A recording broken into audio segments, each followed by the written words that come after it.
Life story. Life, not told by anyone, so I will try to convey it to you as it is, without distortion of real facts, embellishment and far-fetched illusions. The story itself took place over a fairly wide time span, and it can be divided into 2 real-life episodes. In order not to stretch my story, I will describe it in one story. The first episode took place in August of the 98th year. At that time I was already a full 14 years old. My mother and I went to visit relatives in a small town in the Lipetsk region called Lebedyen.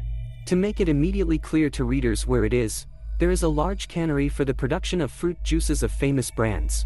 An ordinary quiet town on the banks of the Don, picturesque nature, kind people, not burdened by metropolitan concepts.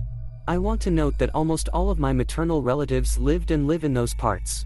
My great-grandmother lived there. I found my dear great-grandmother at a young age. She was already old, but I remember well how she made homemade noodles, rolling the dough with a rolling pin, how she took care of me. Her name was Praskovia, and I called her old grandmother.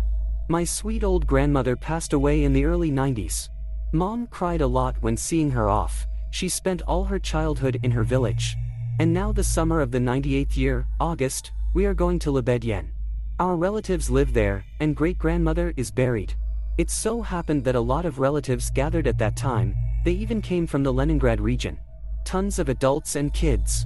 When we went to the old grandmother's cemetery, they didn't take our children. We had to go there by car. The cemetery was in the Lebedyansky district, and there were only enough places for adults. I loved my old grandmother very much and asked my mother to take a photo of the grave. At least I see it. There were no digital cameras in those days, and I gave my mother my camera, which was given to me for a decade. At least I'll see an old grandmother. Mom took photos. Having a rest in Lebedyen, we went home. Many readers remember those times. The film was 12 frames, 24:36. Having snapped off the frames, the film was developed and printed from the photo negative. It was the same with us. When the number of frames came to an end, we developed the negatives and printed the photo. Among the photographs was the grave of an old grandmother. A modest monument made of granite chips with a small enameled oval photo made on a piece of steel. Below is a small shell for flowers. Nearby are 2 mounds of fresh earth with wooden crosses. Mom, who is that next to the old grandmother? Whose crosses and mounds are these? I asked, holding the photo in my hands. What kind of crosses and mounds? Is there only a great-grandmother?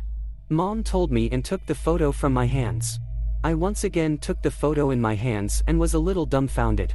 Now in the photo there was only one monument with a sink and that's it. This story is very clearly ingrained in my mind. Although I was a child, I was of a conscious age, still not a kindergarten, 14 years old. The story was continued in the year 2017. That year, my grandmother, the daughter of that very old grandmother, died, followed by my grandmother's husband. They were separated by just a couple of months.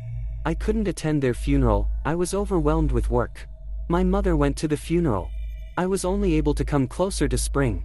When I was driving to the cemetery, a strange thought burned me. I remembered my childhood. Yes, exactly. I didn't even doubt that I would see it there. The picture matched 1-to-1. Grandmother's monument of granite chips and 2 mounds with crosses nearby. Even a fine day and blue skies, everything was the same. I saw this picture as a child. I saw it clearly, and it stuck in my memory. And now, after so many years, I saw it in reality. I still have a photo of the grave of an old grandmother. But there is not what I saw initially. I saw clearly and without too much imagination. I saw exactly the picture that appeared there in reality many years later.